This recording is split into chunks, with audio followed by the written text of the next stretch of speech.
శ్రీదేవి భాగవతము. సూతుడు సౌనకాది మహామునులకు దేవి భాగవతాన్ని ఇలా వివరిస్తున్నాడు. వ్యాసుడు జనమేజయుడికి ఇలా చెప్తున్నాడు. సింహం మీద కూర్చుని ఉంది శ్రీ మహాలక్ష్మి. వివిధమైన ఆయుధాలతో ఉందామె. కళ్ళు తాగుతుంది. ఆకాశంలోంచి దేవతలు ఆమెను స్తోత్రం చేస్తున్నారు. త్రాముడు కూడా ముందుగా ఆమెతో మహిషాసురుని పెళ్లాడమన్నాడు. ఆ తల్లి నవ్వింది. దున్నపోతును పెళ్లాడే కర్మ నాకు లేదు. మంచి గేదెను చూసుకుని చేసుకోమని వాణ్ణి. నేను మగన్ని వెతుక్కుంటూ వచ్చిన మానిని కాను, భర్త లేని దాన్ని కాను. సర్వకర్త నా భర్త, స్వసాక్షి నా మగడు, అకర్తావాపతి నిస్పృహుడు నా పురుషుడు, నారాయణుడు, నిర్గుణుడు, నిర్మలుడు, అనంతుడు, సర్వజ్ఞుడు, పరిపూర్ణుడు, పూర్ణాశయుడు, శుభుడు, నిరాలంబుడు, నిరాశ్రయుడు, నిర్వాసుడు, క్షముడు, శాంతుడు, సర్వద్రష్ట స్వర్భానుడు నా భర్త. అతన్ని కాదని మూర్ఖ మహిషాసురుణ్ణి ఎందుకు ప్రేమిస్తాను? ఓ పని చెయ్యి. నీ రాజుతో కలిసి నువ్వు పాతాళం చెక్కెయ్యి, లేదంటే యుద్ధం చెయ్యి. వాణ్ణి నిన్ను అందరినీ యముడి దగ్గరకు పంపేస్తాను నేను అంది. వెంటనే ఒక్క సింహనాదం చేసింది.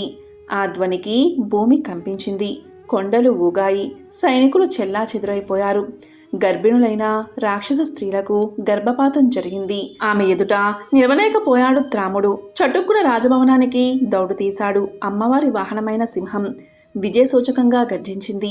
దాంతో రాక్షసులకు గుండెలు బద్దలైనంత పనయింది. చెమటలు కక్కుతూ వచ్చి జరిగింది చెప్పారు. త్రాముడు విన్న మహిషాసురుడికి ఏమీ అర్థం కాలేదు. ఆడది, సైన్యాది పరివారం ఎవరూ లేని ఒంటరి ఆడది, 18 చేతులు, వాటిల్లో ఆయుధాలతో సింహం మీద కూర్చున్న ఆడది, త్రిలోక విజేతనైనా నిన్ను యుద్ధానికి రమ్మని సవాలు చేయడమేమిటి? ఏమిటి ఇందులోని రహస్యం అని ఎంత ఆలోచించినా ఆ రాక్షసరాజుకు ఏమీ పాలుపోయింది కాదు. ఈసారి భాస్కరుణ్ణి, దుర్ముఖుణ్ణి పంపాడు. సైన్యంతో సహా వెళ్ళారు వారు.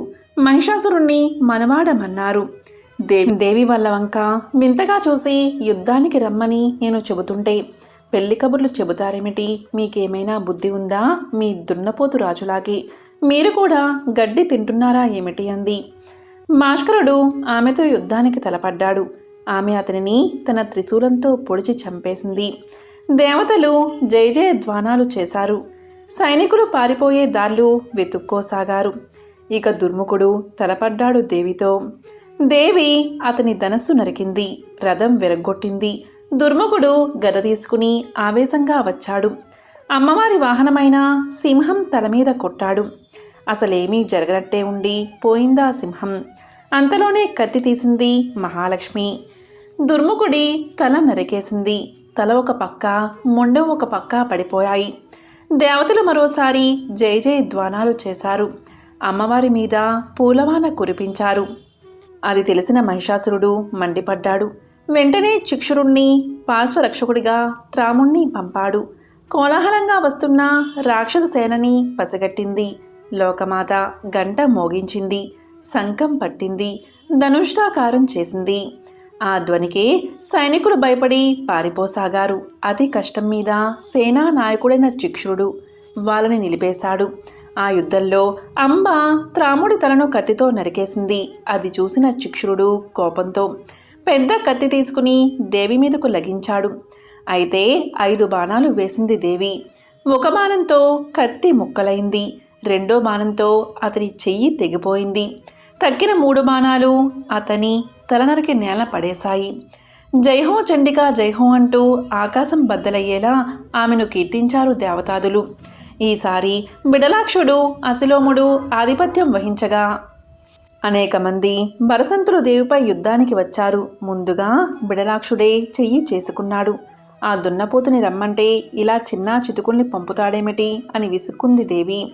3 అంటే 3 బాణాలేసింది అంతే. బిడలాక్షుడు రథం మించి కిందకి పడిపోవడం, అతని ప్రాణాలు పైకి ఎగిరిపోవడం ఒకే క్షణంలో జరిగిపోయాయి.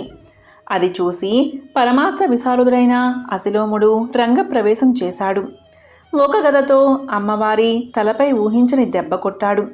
అలా అతను చేరువ కాగానే తన గదతో వాడి గుండెల మీద ఒక్క మోదు మోదింది తల్లి. దాంతో వాడు గుండె పగిలేలా చచ్చాడు. దేవతలు మహాలక్ష్మిపై పూలమాల కురిపించారు. ఈ సంగతి తెలిసిన మహిషాసురుడు ఇక తప్పదురా బాబు అనుకుంటున్నాడు. 1000 గాడిదలు పూడ్చిన రథం సిద్ధం చెయ్యమన్నాడు. దేవి మీద మోహం చావని ఆ మూర్ఖుడు తన సహజమైన దున్నపోతు రూపాన్ని విడిచి అందమైన మానవ యువకుడి రూపాన్ని ధరించాడు. దేవిని సమ్మోహనపరిచి ఆమె చేత ప్రేమించబడాలి అనే కామంలో చాలా అందంగా అలంకరించుకున్నాడు. ముస్తాబయ్యి ముగ్గురం చూసుకున్నాడు. చాలా అందంగా ఉన్నాను. నన్ను రథం మీద చూడగానే ఆ పిల్ల రివ్వున వచ్చి నా సందిట్లో వాలిపోతుంది అనుకున్నాడు. రథాన్ని ఎక్కాడు. మహారాణులు వెంటరాగా రణభూమికి బయలుదేరాడు. తీరా దేవిని చూసేసరికి మహిషాసురుల్లోని కామం మరింత కట్టెలు తెంచుకుంది. ఈ పిల్లని పెళ్లాడకపోతే బతకలేను అనిపించింది. ఆ దివ్య సుందర రూపాన్ని చూసి తమకం ఆపుకోలేక తలకిందులైపోయాడు. మెల్లగా అన్నాడు, నవమోహిని, నా వంటివాణ్ణి పెళ్లాడమంటే ఆడనంటున్నావు. నీలా పెళ్లి వద్దని భీష్మించు కూర్చోబట్టే మండోదరి నష్టాల పాలైంది.